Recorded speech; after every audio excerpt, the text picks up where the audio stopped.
പവിത്രത്തിലാണെങ്കിൽ വിക്രവും വേദയും വേർപിരിയുന്ന ഒരു കാഴ്ച നമുക്കിനി കാണാനായിട്ട് കഴിയും, കാണാനായിട്ട് സാധിക്കും. പ്രിയ പ്രേക്ഷകരെ, പ്രിയ കൂട്ടുകാരെ, അങ്ങനെ എപ്പിസോഡിലേക്ക് കടക്കുകയാണെങ്കിൽ ആട്ടും പാട്ടവുമായി അങ്ങനെ വിക്രവും വേദയും അടിച്ചു പൊളിക്കുന്നുണ്ട്. ആ വിവാഹ ദിനം എന്ന് കാണാൻ സാധിക്കും. അങ്ങനെ നമ്മുടെ വിക്രവും വേദയും അനിയൻകുട്ടനും അവരുടെ മുറിയിലേക്ക് പോകുന്നുണ്ട്.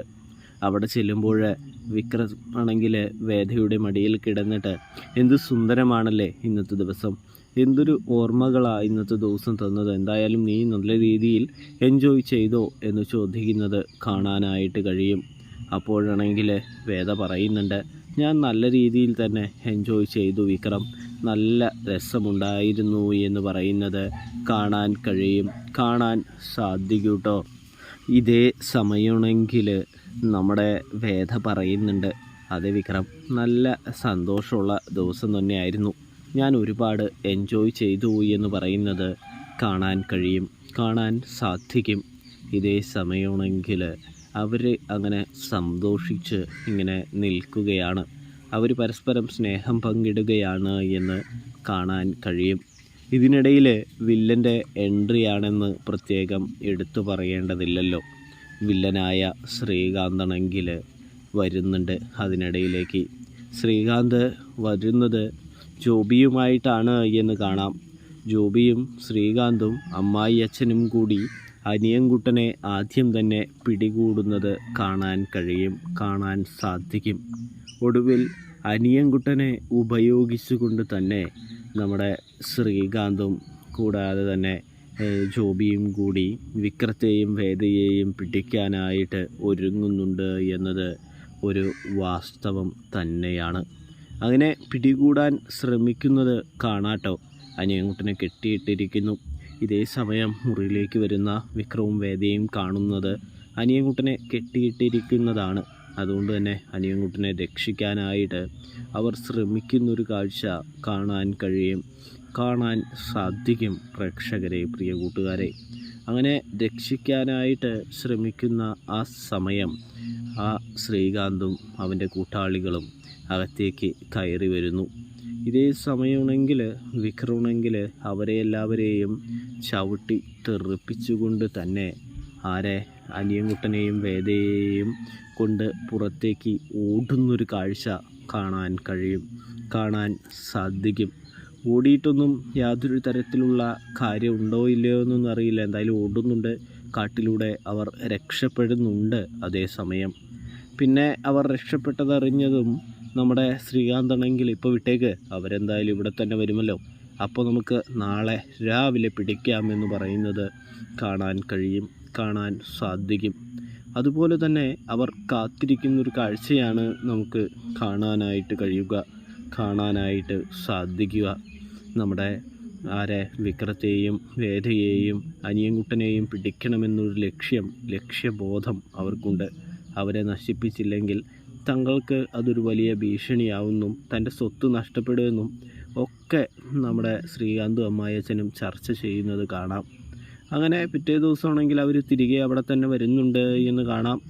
ഒടുവിൽ അവരെ വളഞ്ഞിട്ട് ജോബിയുടെ സംഘവും നമ്മുടെ ശ്രീകാന്തിൻ്റെ സംഘവും കൂടി പിടിക്കുന്നത് കാണാൻ കഴിയും.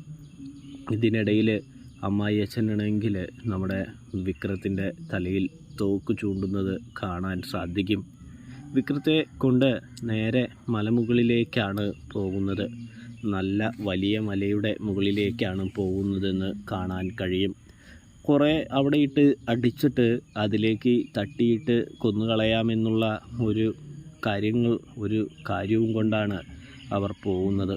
അങ്ങനെ ഒരു മരത്തിൽ കെട്ടിയിട്ട് വിക്രത്തെ നല്ല രീതിയിൽ തല്ലുന്നൊരു കാഴ്ച കാണാൻ കഴിയും, കാണാൻ സാധിക്കും. പ്രേക്ഷകരെ, പ്രിയ കൂട്ടുകാരെ, അങ്ങനെയിരിക്കെ നമ്മുടെ വിക്രമാണെങ്കിൽ നല്ല രീതിയിൽ അവശനാകുന്നുണ്ട്. വേദയാണെങ്കിൽ വിക്രത്തിന് അടി കൊള്ളുമ്പോൾ പൊട്ടിക്കരഞ്ഞുകൊണ്ടിരിക്കുകയാണ്. തല്ലല്ലേ ചേട്ടാ, എന്തിനെങ്ങനെ തല്ലുന്നത്, വിക്രത്ത് ഉപദ്രവിക്കല്ലേ, ഞങ്ങൾക്ക് സ്വത്തൊന്നും വേണ്ട എന്നിങ്ങനെ പറയുമ്പോൾ, അതെ, നീ വാക്കുകൊണ്ട് പറഞ്ഞിട്ടൊന്നും കാര്യമില്ലടി, നിന്നെ ഇല്ലാതാക്കിയാലേ ശരിയാവുള്ളൂ എന്നിങ്ങനെ പറയുന്നു. ഇതേ സമയമാണെങ്കിൽ വേദ ചേട്ടൻ എത്ര ക്രൂരനാണ് എന്ന് തിരിച്ചറിയുന്ന മുഹൂർത്തങ്ങൾ ആദ്യമൊക്കെ കുറച്ച് ഇഷ്ടവും കാര്യങ്ങളൊക്കെ ഉണ്ടായിരുന്നെങ്കിൽ ഇപ്പോൾ അതൊട്ടുമില്ല എന്ന് നമുക്ക് കാണാനായിട്ട് സാധിക്കും. ഇതിനിടയിൽ വിക്രത്തെയും വേദയെയും രക്ഷിക്കാനായിട്ട് സേതു വരുന്നൊരു കാഴ്ച കാണാൻ സാധിക്കുന്നുണ്ട്. സേതു വന്നിട്ട് വിക്രത്തെ കൈപിടിച്ച് കയറ്റാനായിട്ട് ശ്രമിക്കുമ്പോൾ സേതുവിനും വിക്രവും കൂടി എല്ലാ ഗുണ്ടകളെയും തല്ലി തകർക്കുമ്പോൾ സംഭവിക്കാൻ കരുതിയ ആ ദുരന്തം സംഭവിക്കരുത് എന്ന് കരുതിയ ആ ദുരന്തം സംഭവിക്കുന്ന ഒരു കാഴ്ച കാണാം പ്രേക്ഷകരെ. ഒരു ഗുണ്ടയെ തല്ലുന്ന സമയം ഗുണ്ട തെറിച്ച് കരയിലേക്കും വിക്രം തെറിച്ച് കൊക്കയുടെ അരികിലേക്കും വീഴുന്നൊരു കാഴ്ച കാണാൻ സാധിക്കുന്നുണ്ട്. ഇതേ സമയമാണെങ്കിൽ നമ്മുടെ വിക്രമാണെങ്കിൽ കൊക്കയുടെ തെല്ലത്ത് കിടന്ന് ഇങ്ങനെ പിടിവലി കൂടിക്കൊണ്ടിരിക്കുകയാണ്, പിടിച്ചു കയറാനായിട്ട് ശ്രമിച്ചു കൊണ്ടിരിക്കുകയാണ്. സേതുവാണെങ്കിൽ അവിടെ ഗുണ്ടകളെയെല്ലാം നിരത്തിക്കൊണ്ടിരിക്കുകയാണ്. ഇവിടെ വേദയും അനിയൻകുട്ടനുമാണെങ്കിൽ ഈ കാഴ്ച ഇങ്ങനെ നോക്കി നിൽക്കുന്നുണ്ട്. അവർ ഓടിച്ചെല്ലാനായിട്ട് ഒരുങ്ങുന്നുണ്ട്, ശ്രമിക്കുന്നുണ്ട് എന്ന് കാണാം. ഇതേ സമയം വിക്രം കൊക്കയിലേക്ക് വീഴുകയാണോ എന്നൊന്നും പറയാനായിട്ട് കഴിയുന്നില്ല, കാണാനായിട്ട് സാധിക്കുന്നുമില്ല. അപ്പോഴാണ് നമ്മുടെ വേദയും ബോധം കെട്ട് തലകറങ്ങി താഴെ വീഴുന്നതെന്ന് കാണാം. അതിനർത്ഥം വിക്രം ഏതാണ്ട് കൊക്കയിലേക്ക് വീഴാനായിട്ട് പോവുകയാണ് എന്ന് തന്നെയാണ് നമ്മുടെ വിശ്വാസം കേട്ടോ. അപ്പോൾ വേദ ഇങ്ങനെ തലകറങ്ങി വീഴുമ്പോൾ, വിക്രം കൊക്കയിലേക്ക് വീഴുമ്പോൾ എന്തു തരത്തിലുള്ള സംഭവ വികാസമാണ് പവിത്രത്തിൽ സംഭവിക്കാൻ പോകുന്നതെന്ന് പ്രവചിക്കാൻ പറ്റാത്ത വിധമുള്ള ഒരു പ്രമോയാണ് ഇപ്പോൾ പുറത്തു വിട്ടിരിക്കുന്നത്. പ്രിയ പ്രേക്ഷകരെ, പ്രിയ കൂട്ടുകാരെ, എന്തായാലും പവിത്രത്തിൽ അടിപൊളി എപ്പിസോഡുകളാണ് ഇനി വരാനായിട്ട് പോകുന്നതെന്ന് നമുക്ക് കാണാനായിട്ട് സാധിക്കും. വിക്രവും വേദയെയും അങ്ങനെ ആർക്കും വേർപിരിക്കാനായിട്ട് കഴിയില്ലല്ലോ. അതുകൊണ്ട് തന്നെ തീർച്ചയായിട്ടും വിക്രവും വേദയും ഒന്നിക്കുക തന്നെ ചെയ്യും. അതുതന്നെയാണല്ലോ ഇത്രയും നാളുകളായിട്ട് നമ്മൾ പവിത്രം സീരിയലിൽ കണ്ടുകൊണ്ടിരിക്കുന്നത്.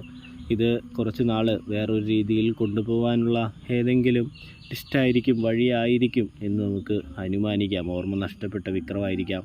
ചിലപ്പോൾ ആ ഷോക്കിൽ കോമയിലേക്ക് പോകുന്ന, അല്ലെങ്കിൽ വിക്രത്തെ കിട്ടില്ലെന്ന് തിരിച്ചറിയുമ്പോൾ ചെറിയൊരു മാനസിക വിഭ്രാന്തി വേദയിൽ വന്ന് തുടങ്ങുന്നതായിരിക്കാം. അങ്ങനെ എന്തെങ്കിലുമൊക്കെ ആയിരിക്കാം ഇനി പവിത്രത്തെ മുന്നോട്ട് കൊണ്ടുപോകുന്നത്, അങ്ങനെ ഏതെങ്കിലും കഥയിലൂടെ. അപ്പോൾ എന്തായാലും എപ്പിസോഡ് നമ്മുടെ റിവ്യൂയിലൂടെ തന്നെ കാണാനായിട്ട് ശ്രദ്ധിക്കുക. വീഡിയോ ഇഷ്ടപ്പെട്ട ഫുള്ളായിട്ട് സപ്പോർട്ട് ചെയ്യുക, സബ്സ്ക്രൈബ് ചെയ്യുക. അപ്പോൾ വീഡിയോ കണ്ട എല്ലാ പ്രേക്ഷകർക്കും എല്ലാ കൂട്ടുകാർക്കും താങ്ക്സ് ഫോർ വാച്ചിങ്. നിങ്ങളുടെ അഭിപ്രായം കമൻറ്റ് ബോക്സിൽ അറിയിക്കുക. തെറ്റുകുറ്റങ്ങളുണ്ടെങ്കിൽ ക്ഷമിക്കാനായിട്ട് ശ്രദ്ധിക്കണേ കൂട്ടുകാരെ.